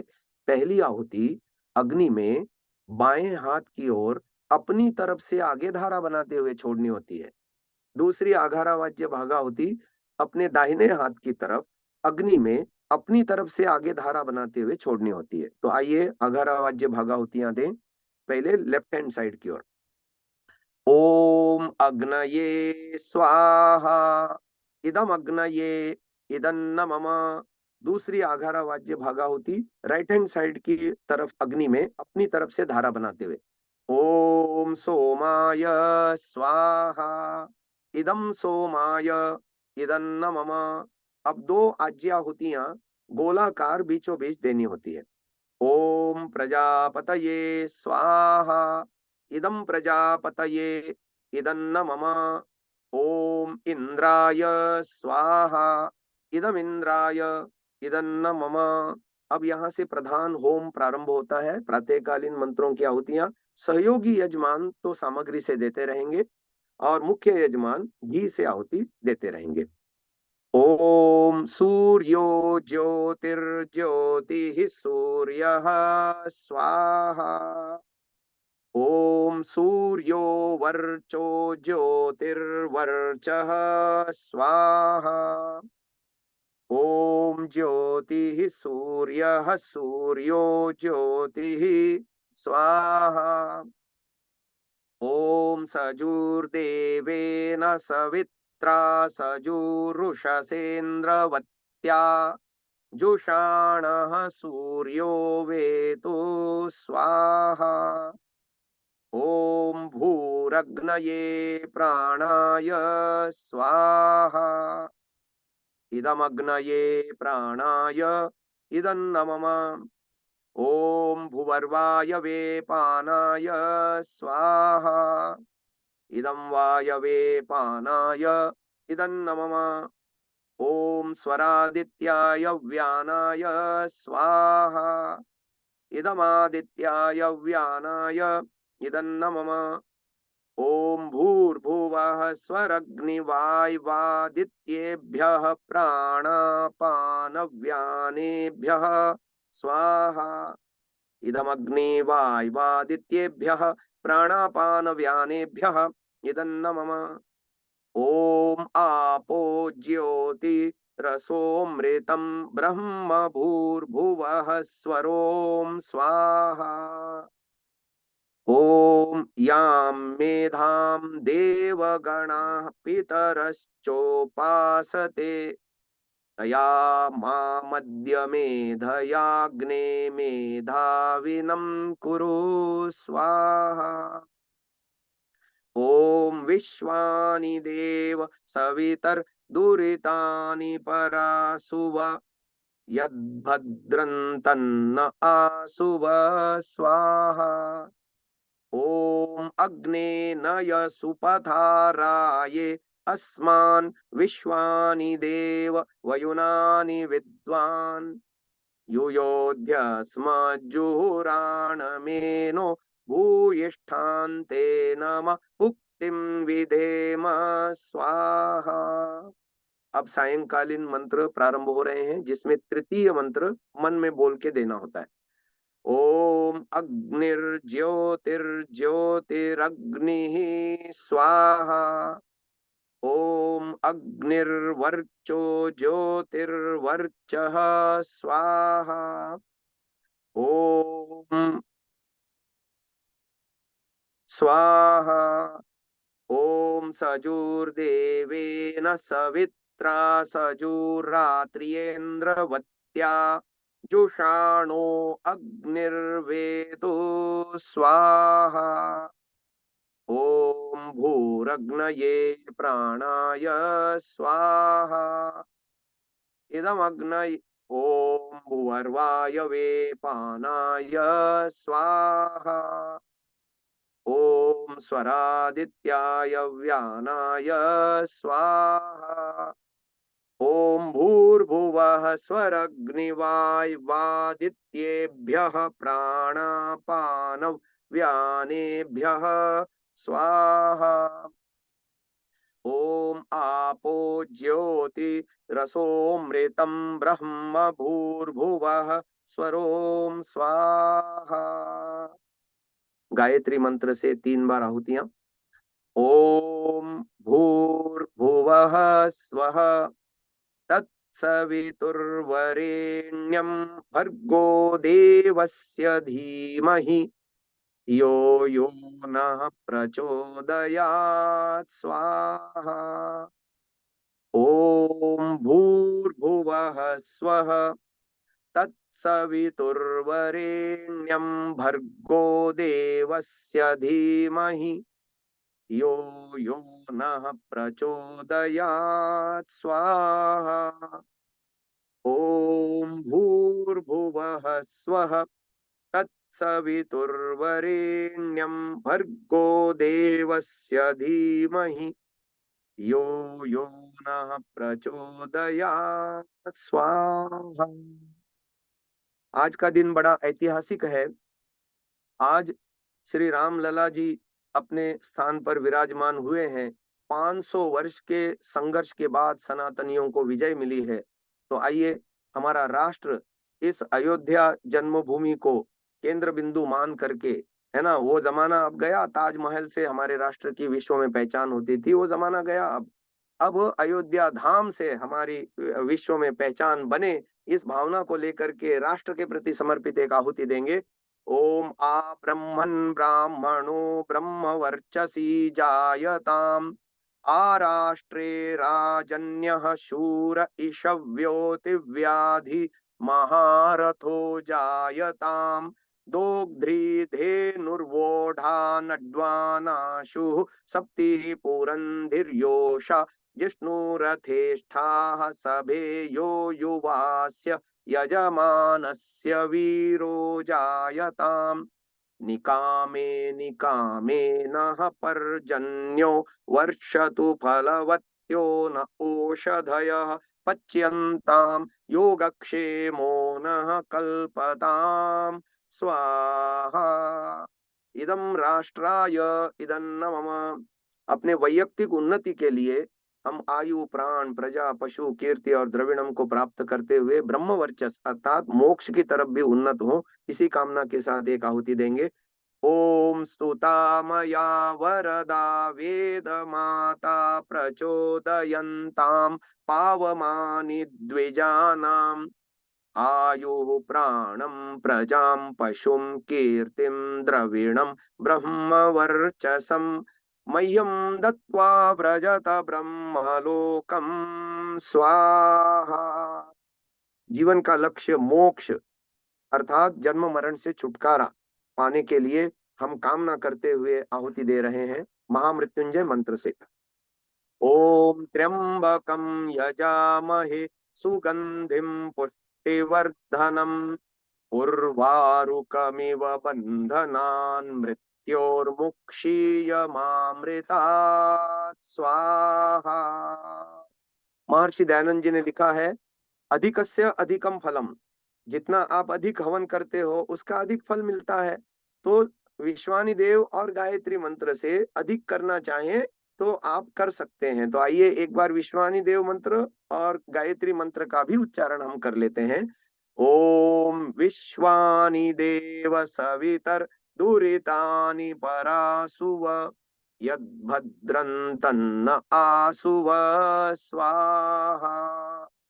ओम भूर्भुवः स्वः तत्सवितुर्वरेण्यं, भर्गो देवस्य धीमहि धियो यो नः प्रचोदयात्, स्वाहा।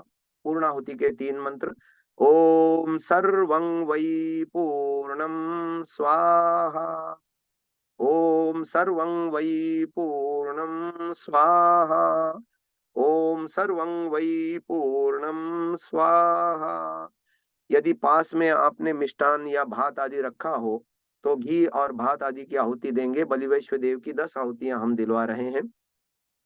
ओम अग्नये स्वाहा, ओम सोमाय स्वाहा, ओम अग्निशोमाभ्याम स्वाहा, ओम विश्वेभ्यो देवेभ्यः स्वाहा, ओम धन्वन्तरये स्वाहा, ओम कुहवै स्वाहा, ओम अनुमत्यै स्वाहा, ओम प्रजापतये स्वाहा, ओम सहद्यावा पृथ्वीभ्याम स्वाहा, ओम स्विष्टकृते स्वाहा।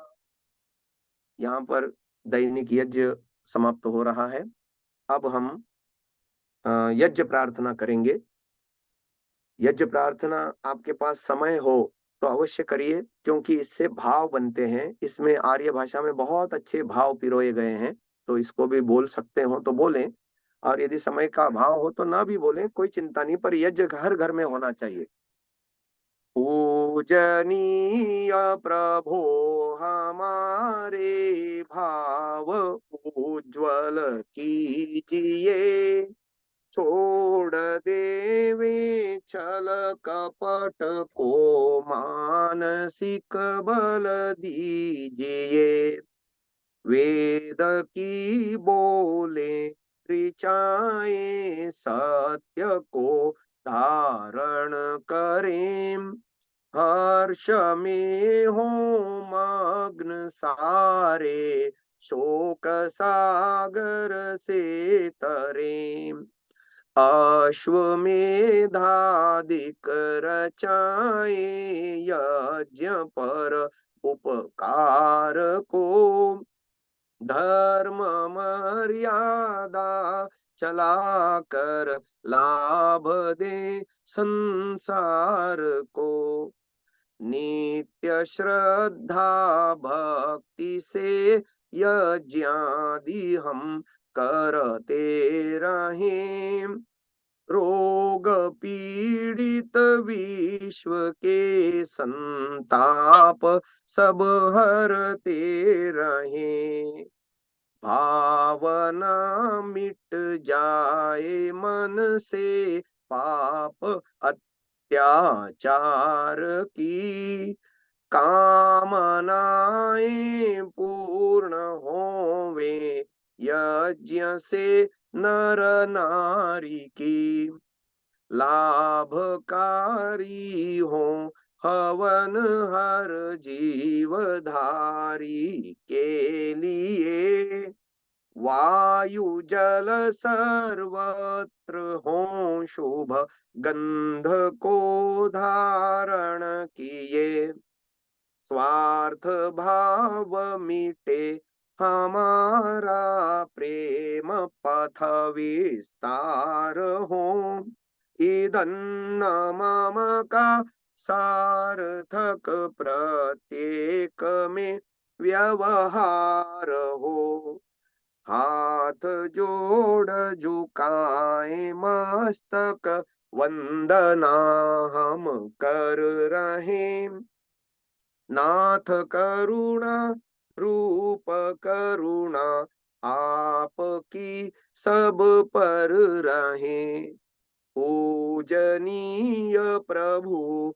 हमारे भाव उज्ज्वल कीजिए, छोड़ देवे छल कपट को मानसिक बल दीजिए, प्रभु आत्मिक बल दीजिए, सर्वे भवन्तु सुखिनः, सर्वे सन्तु निरामयाः, सर्वे भद्राणि पश्यन्तु मा कश्चित् दुःख भाग् भवेत्, हे नाथ सब सुखी हो कोई न हो दुखारी, सब हो निरोग भगवन, धन धान्य के भंडारी, सब भद्र भाव देखें, सन्मार्ग के पथिक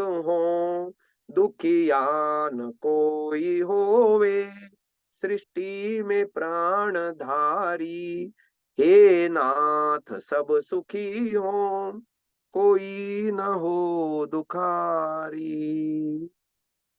आप सभी को श्री राम जन्मभूमि में रामलला के प्रतिष्ठित होने पर लाख लाख बधाइयां, शुभकामनाएं, और मैं अपनी वाणी को यहीं विराम दे रहा हूं। ओम।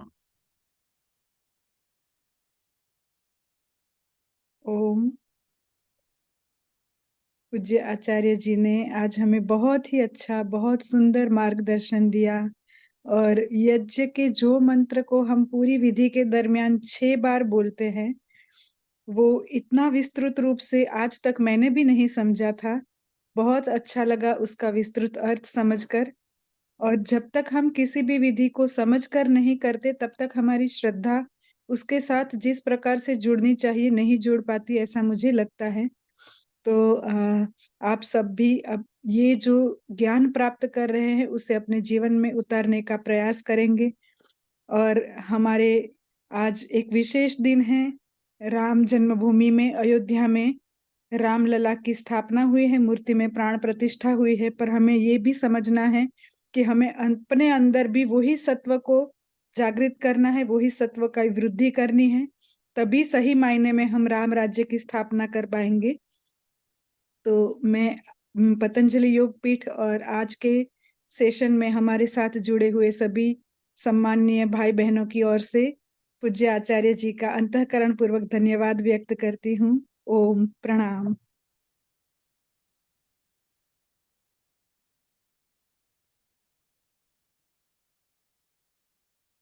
भारतीय संस्कृति में यज्ञ, योग एवं आयुर्वेद जैसी अमूल्य विद्याएं हैं, जिसका मूल है वेद। इतिहास की ओर दृष्टि डालें तो भगवान राम, भगवान कृष्ण से लेकर राजा महाराजाओं, ग्रामवासियों व अरण्यवासी ऋषियों की कुटियों तक नित्य व नैमित्तिक यज्ञों का प्रचलन देखने को मिलता है। दुर्भाग्यवश इस गौरवशाली परंपरा की वैज्ञानिकता को न जानकर इसकी अवहेलना करना तथा बढ़ते शहरीकरण और औद्योगिकीकरण के परिणाम स्वरूप आज देश नहीं पूरी दुनिया में ग्लोबल वार्मिंग, ओजोन परत का क्षरण, वायु प्रदूषण एवं रेडिएशन आदि के दुष्प्रभावों के कारण पेड़ पौधे, पशु पक्षी आदि कई प्रजातियां विलुप्त हो रही हैं। ग्लेशियर तेजी से पिघल रहे हैं, नदियां तालाब सूख रहे हैं, भूगर्भ जल स्तर नीचे जा रहा है। भयंकर वात चक्र, समुद्र से उठती प्रलयकारी सुनामी, विनाशकारी भूकंप, अतिवृष्टि से बाढ़, अनावृष्टि से सूखा तथा बच्चों का पैदा होते ही विकलांग होना, अस्थमा एवं कैंसर जैसी भयंकर बीमारियों से ग्रस्त रहना। आज पूरी दुनिया में केवल वायु प्रदूषण से प्रतिवर्ष 70 लाख से अधिक लोग मौत के मुंह में समा जाते हैं। प्रकृति के साथ मनुष्य के ऊपर भी अब खतरे की घंटी बज चुकी है। विकास की दौड़ में हम प्रकृति का जतन करना भूल गए हैं। मनुष्य अन्न के बिना 3 महीने, पानी के बिना 3 सप्ताह जीवित रह सकता है, परंतु हवा के बिना 2 मिनट भी नहीं। वही हवा जो जीवन देती है आज जानलेवा हो गई है, जिसका समाधान है यज्ञ एवं वृक्षारोपण। वेद का उद्घोष है, अयम यज्ञो भुवनस्य नाभिः। यज्ञ पंचभूतात्मक देह से लेकर ब्रह्मांड तक में स्वास्थ्य एवं संतुलन को कायम करता है। वैज्ञानिक शोध दर्शाते हैं कि यज्ञाग्नि में उत्तम गुणवत्ता युक्त घृत, जड़ी बूटियां एवं समिधा आदि की मंत्रोच्चारण पूर्वक आहुति देने पर वो द्रव्य अत्यंत सूक्ष्म व आरोग्य वर्धक होकर हमें स्वास्थ्य एवं दीर्घायुष्य प्रदान करता है। यज्ञ अस्थमा से लेकर कैंसर जैसे जानलेवा रोगों से बचाने के साथ ही तनाव, अनिद्रा व अवसाद आदि मानसिक रोगों को दूर कर शांति व सौमनस्य प्रदान करता है। यज्ञ से विषैली गैसों में भारी मात्रा में कमी आती है व जानलेवा बैक्टीरिया, वायरस, फंगस आदि नष्ट होते हैं एवं रेडिएशन को भी कम करता है। यज्ञ भूमि की उर्वरा शक्ति एवं फसलों में एक्टिव कंपाउंड को बढ़ाता है तथा रोगों की रोकथाम भी करता है। यज्ञ कृषि से उत्पन्न अन्न, फल आदि उत्तम पोषक तत्वों से युक्त एवं स्वादिष्ट होते हैं। यज्ञ उत्तम वर्षा करने वाला तथा जलाशयों का शोधन करने वाला होता है। यज्ञ जड़ एवं चेतन दोनों में सात्विकता का संचार करता है। यज्ञ जहां भौतिक ऐश्वर्य एवं पुण्यों को प्रदान करता है, वहीं आध्यात्मिक जीवन में मानवीय चेतना का उत्कर्ष करके अतिमानस चेतना की ओर अग्रसर करता है। यज्ञ भारतीय संस्कृति का मूल है। तो आइए हम संकल्प लें, संसार के श्रेष्ठतम कर्म यज्ञ को अपनाएं। पिंड और ब्रह्मांड में संतुलन कायम करने वाले यज्ञ को अपने जीवन का अभिन्न अंग बनाएं एवं प्रकृति मां के प्रति अपने ऋणों को अदा करें। विश्व स्वास्थ्य का एक नारा, यज्ञ से होगा जग उजियारा। भारतीय संस्कृति की अमूल्य विरासत यज्ञ की महिमा को जानने हेतु वैदिक चैनल पर प्रतिदिन प्रातः एवं सायं 11:30 बजे यज्ञ महिमा कार्यक्रम से जुड़े। विशेष जानकारी हेतु संपर्क करें। मोबाइल 9068565306 9068565306। Email yajnavijayanam@patanjaliyogpeeth.org। यूट्यूब यज्ञ विज्ञान बाय स्वामी यज्ञ। यज्ञ को, हवन को, अग्निहोत्र को करने से क्या हमें लाभ प्राप्त होते हैं, उस विषय को लेकर के आपके साथ चर्चा करें। देखिए, हम जिस जीवन को जी रहे हैं उस जीवन को सुचारू रूप से आगे बढ़ाने के लिए हमें आवश्यकता होती है स्वच्छता की। आप सभी लोग जानते हैं, हम यदि अपने वस्त्रों को साफ प्रतिदिन ना करें तो कपड़ों से गंध आएगी, शरीर के ऊपर अनेक प्रकार के बैक्टीरिया पनपेंगे और अनेक प्रकार की बीमारियां होंगी।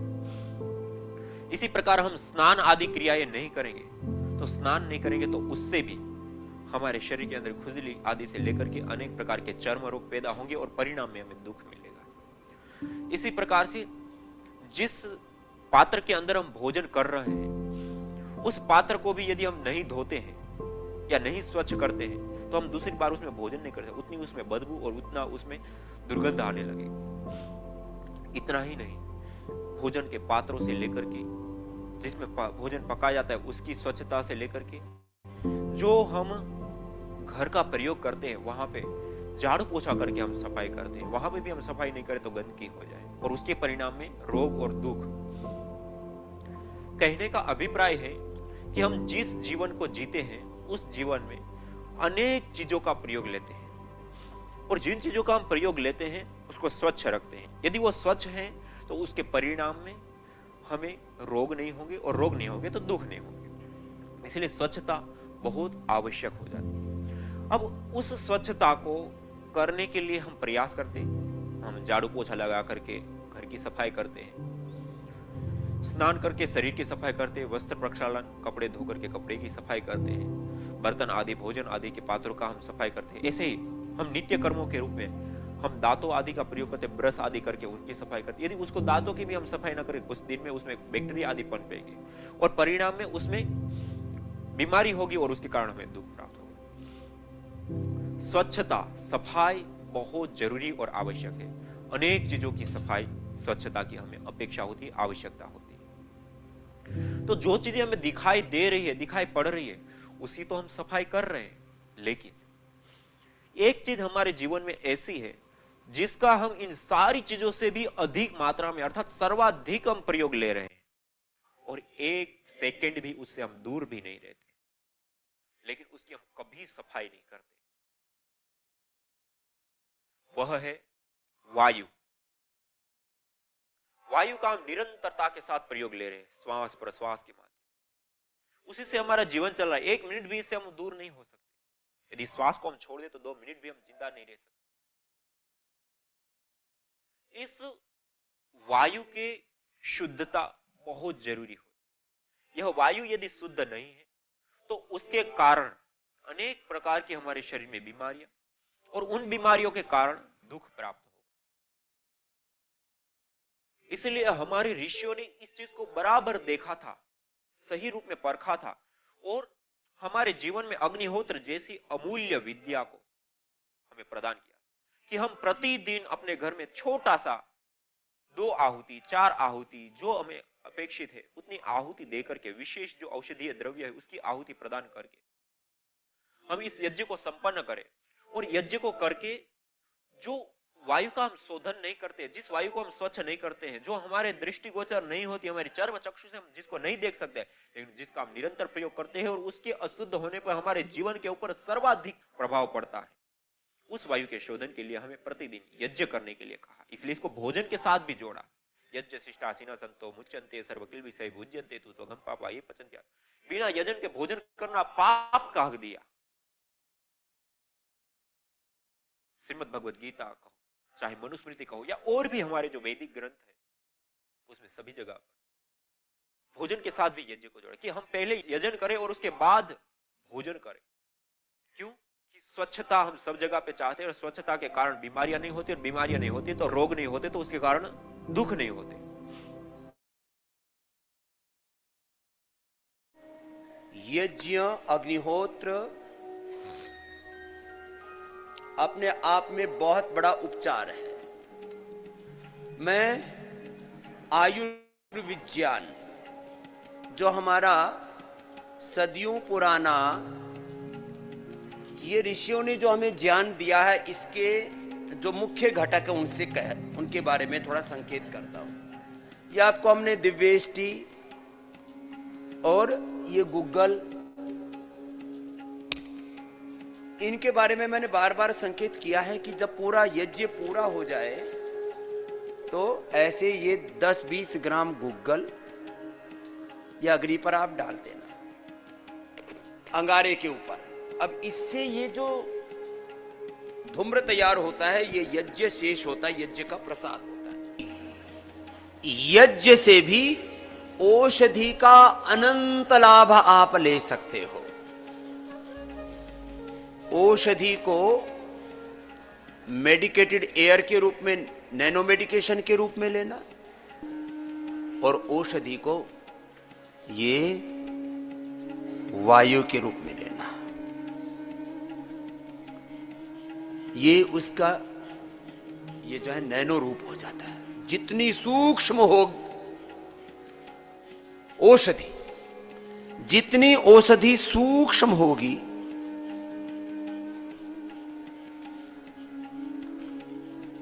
उतनी ही ज्यादा प्रभावी होगी। ये एक सिद्धांत है बहुत बड़ा।